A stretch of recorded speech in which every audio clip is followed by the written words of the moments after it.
സവാരി ഗിരിഗിരിയിൽ നാലാമത്തെ ചോദ്യം. നാരിയൽ കാ പാനി എന്നതിൻ്റെ അർത്ഥം നാരി എന്ന് പറഞ്ഞാൽ സ്ത്രീ എന്നാണെന്ന് പറഞ്ഞു കൊടുക്കുന്ന നടനാരാണ്? A Zainuddin, B Kalabhavan Haneefa, C Jayaram. നാരിയൽ കാ പാനി എന്നതിൻ്റെ അർത്ഥം നാരി എന്ന് പറഞ്ഞാൽ സ്ത്രീ എന്നാണെന്ന് പറഞ്ഞു കൊടുക്കുന്ന നടനാര്? Option B. സ്ത്രീ ശക്തി ഒരു ഭയങ്കര ശക്തി തന്നെയല്ലേ? തന്നെ സ്ത്രീശക്തി. രണ്ടുപേരും കൂടെ എന്നിട്ട് ഇങ്ങനെ ആയിക്കഴിഞ്ഞു കഴിഞ്ഞാൽ എനിക്ക് എന്ത് റോള്? ബി കലാഭവൻ ഹനീഫ എടുത്തിട്ട് പൂട്ടി. ശ്രീദേവിക്ക് ഏറ്റവും കൂടുതൽ സന്തോഷം വന്ന ഒരു നിമിഷം ഏതാണ്? ഏറ്റവും കൂടുതൽ സന്തോഷം വന്ന നിമിഷം എൻ്റെ ലൈഫിൽ എൻ്റെ മോനുണ്ടായ ദിവസം. മോനുണ്ടായ സ്റ്റെഫിക്ക് ഏറ്റവും കൂടുതൽ സന്തോഷം വന്ന ഒരു ദിവസം ഏതാണ്? ഓഫ് കോഴ്സ് എന്റെ കല്യാണം കഴിഞ്ഞപ്പോ. കാരണക്കാരൻ ഞാൻ. അത് ഞാൻ മറക്കൂല, എത്ര കാലം കഴിഞ്ഞാലും ഞാൻ അത് മറക്കൂല. സാറാണ് എന്നോട് ഫസ്റ്റ് ക്വസ്റ്റ്യൻ ചോദിച്ചത് അങ്ങനെ. ഓക്കെ, അപ്പൊ ഒരാൾക്ക് മോൻ ജനിച്ചപ്പോ ഒരാൾക്ക് കല്യാണം കഴിച്ചപ്പോഴാണ്. എന്തായാലും എനിക്ക് ഏറ്റവും കൂടുതൽ സന്തോഷം തോന്നിയ ഒരു നിമിഷം വളരെ വർഷങ്ങൾക്ക് മുമ്പ് എൻ്റെ ചേട്ടൻ്റെ മോൻ വന്ന് എന്നെ കാലത്ത് 7 മണിക്ക് എന്നെ വിളിച്ചുണർത്തി. ചിറ്റപ്പ എണ്ണീക്ക്. അപ്പോൾ ഞങ്ങളൊരു കൂട്ടുകുടുംബമായിരുന്നു. ചിറ്റപ്പന് നാഷണൽ അവാർഡുണ്ട് എന്ന് ഡൽഹിയിൽ നിന്നൊരു ട്രങ്കാള് വന്നു. അപ്പോൾ അന്ന് മൊബൈലില്ല, ഒന്നുമില്ല. ഈ ഉണ്ട് എന്ന് പറഞ്ഞ് ആരോ വിളിച്ചു പറഞ്ഞു. എനിക്ക് തോന്നുന്നു ഭാവചിത്ര ജയകുമാർ ആണെന്ന് തോന്നുന്നു. ഡൽഹിയിൽ നിന്ന് വിളിച്ച് ഞങ്ങളുടെ ലാൻഡ് ഫോൺ 63722 എന്ന ലാൻഡ് ഫോണിൽ പറഞ്ഞു. ഞാൻ ചാടി എണ്ണീട്ടേ എനിക്ക് നാഷണൽ അവാർഡോ? അതെ, അത് ഹിസൈനസ് അബ്ദുള്ളയ്ക്ക് നാഷണൽ അവാർഡുണ്ട്. ഞാൻ ഇത് എത്രയോ വർഷം മുമ്പാണ്. ഞാൻ ഡൽഹിയിൽ ആരെ വിളിക്കാൻ? എനിക്ക് ആരെ അറിഞ്ഞൂടെ ഡൽഹിയിൽ വിളിക്കാനും പറ്റില്ല. ഇത് കറക്റ്റാണെന്നുള്ളൊരു നിഗമനത്തിൽ അങ്ങോട്ട് എത്തിച്ചേരുന്നുമില്ല. 2 ദിവസം ഞാൻ ഉറങ്ങിയിട്ടേ ഇല്ല.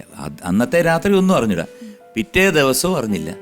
അടുത്ത ദിവസം ഉച്ചയ്ക്ക് കാലത്ത് പത്രം വന്നപ്പോഴത്തേക്ക് മലയാള മനോരമയിൽ അടിച്ചു വന്നു ഇങ്ങനെ ഈ വർഷത്തെ നാഷണൽ അവാർഡ് എന്നുള്ളതിൽ നാദരൂപിണിക്കാണ്, MG ശ്രീകുമാറിനാണ്. അതാണ് എനിക്ക് ഏറ്റവും, അതായത് അപ്രതീക്ഷിതമായിട്ട് വന്ന ഒരു ഭാഗ്യം. അപ്പോൾ അത് പറഞ്ഞെന്നുള്ളേ ഉള്ളൂ. കലാഭവൻ ഹനീഫയാണ് എടുത്തിട്ട് പൂട്ടിയിരിക്കുന്നത് അല്ലേ? ഉത്തരം ശരിയാണ്. Congratulations. Thank you ma'am. Again thank you.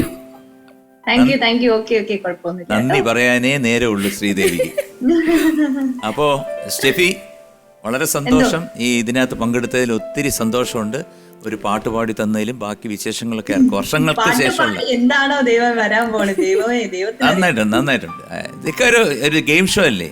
എന്തായാലും സ്റ്റെഫിയെ കാണാൻ സാധിച്ചതിലും ഒരുപാട് വിശേഷങ്ങൾ അറിയാൻ സാധിച്ചതിലും ഒരുപാട് സന്തോഷമുണ്ട്. Thank you for participating in പറയാം നേടാം. Thank you sir. Thank you so much. Okay, thank you ma'am. Thank you. Bye. അപ്പം അടുത്ത സെക്ടറായിട്ടുള്ള രാജമാണിക്യത്തിലോട്ട് നമ്മൾ കയറുകയാണ്. രാജമാണിക്യം. ഇതിന് ഒരു ചോദ്യം, 10 സെക്കൻഡ്. ഉത്തരം നൽകിയില്ലെങ്കിൽ കേറി വാടാ മക്കളെ എന്ന സെഗ്മെന്റിൽ 5 ചോദ്യത്തിന് ഉത്തരം നൽകിയ ആ എമൗണ്ട് കിട്ടുന്നതാണ്. ഓക്കെ, ചോദ്യം ഇതാ. പ്രകാശന്റെ പാർട്ടി മത്സരിച്ചു ജയിച്ച മണ്ഡലം ഏതാണ്? ജയറാമാണ് പ്രകാശൻ. മത്സരിച്ച് ജയിച്ച മണ്ഡലം ഏതാണ്? Your time starts now. അറിയാമായിരുന്നു.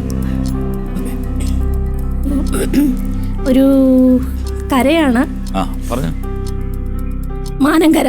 കറക്റ്റ്. 1 സെക്കൻഡ് ഉള്ളപ്പോഴത്തേക്ക് ചോദ്യത്തിന് ഉത്തരം നൽകി. മാനങ്കര ശരി ഉത്തരമാണ്. കൺഗ്രാജുലേഷൻ ശ്രീദേവി. ഉത്തരം എല്ലാം നൽകി 10,000 രൂപ സമ്മാനമായി ലഭിച്ചിരിക്കുകയാണ്. Very good. എന്തായാലും പേടിച്ച് വന്നെങ്കിലും ഒരു ഭാഗ്യമുണ്ട് കേട്ടോ. എന്താ നക്ഷത്രം? ചതയം. അപ്പോൾ ഒരു ഭാഗ്യമുള്ള നക്ഷത്രമാണ്. അതുകൊണ്ട് കുറേ